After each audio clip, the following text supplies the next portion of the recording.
ส่งเสื้อ30มาให้ซะแล้วเพิ่นน่ะมื้ออื่นเด้อมื้ออื่นเด้อสิแม่นเราเองหั่นแหละเขาลินแล้วตัวของเขาลินแล้วบ่มีเงินให้ยินเลยว่าไผเขาลินเขาเพิ่นว่าไผเลยเขา ก็เขาแน่สิเขาก็ยังว่าเขาสิมาถามอยู่ฮอด95บาทนี่แหละเราก็อยากอันนี้เด้แล้วก็คิดว่าโอ้คันได้100นึงเลยสิไปถอนเลยอย่าข่อยก็ลืมบอกนี่แหละยังไงก็ออกปึ๊บแล้วก็เขาลินปั๊บพูดแล้วก็ยังว่าน่าอย่าแลลืมเฮ็ดเซ็นเล่าเพราะว่า ปั่นมันเบิดตัวเขาว่าลืมเฮ็ดเซ็นเหล้าเขาฮู้ว่าเป็นเหล้าลิ้นหันจะลิ้นได้ฮอด100นึงก็จะบ่ออกขนาดแบบมักยากใส่เหล้าที่2คืนพุ่นน่ะที่2คืนเพราะว่ามักยากใส่เหล้าหั่นว่าที่2คืนเฮ็ดมักยากใส่เหล้าเลยเขาก็ว่าเขาบ่ออกของเขาลิ้นก่อนเขาซื้อก่อนหมู่แล้วหมู่มาซื้อน้ำหลังจะได้เขาซื้อตั้งแต่หัวค่ำไผ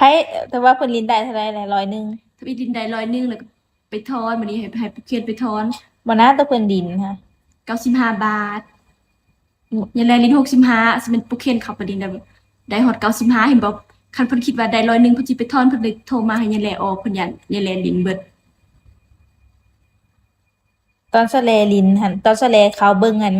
มันได้บ่ได้สแลลินก้อนเพิ่นเขาน้ำลังจนละปันหอน65บาทประมาณเริ่มเติบแล้วลิน0.2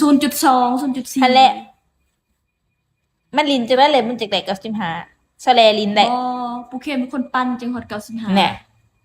แต่ผิดเพิ่นคือไปเอาเสื้อหมู่ใช่ว่าสิไปเขาเสื้อหมู่ไปลินเสื้อหมู่นั่นแหละแต่ว่าสะ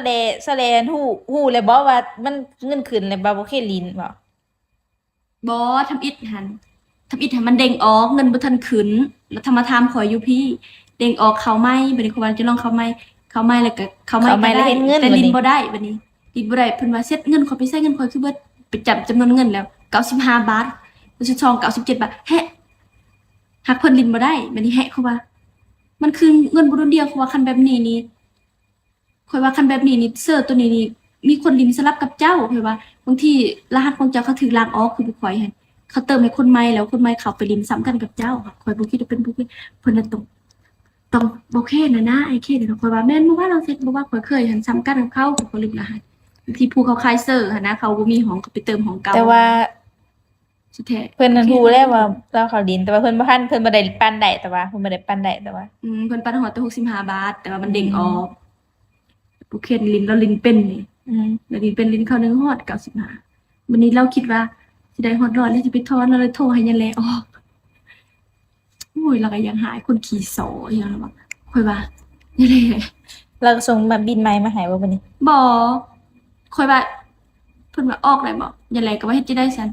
ค่อยลินก่อนแล้วก็เถียงกันอยู่นะค่อยว่าผู้เขียนจะส่งเสื้อใหม่ได้บ่เพิ่นว่ามื้ออื่นเด้อคือว่ามื้ออื่นสิมาให้เงินเราบ่มีเงินของเราลินเอง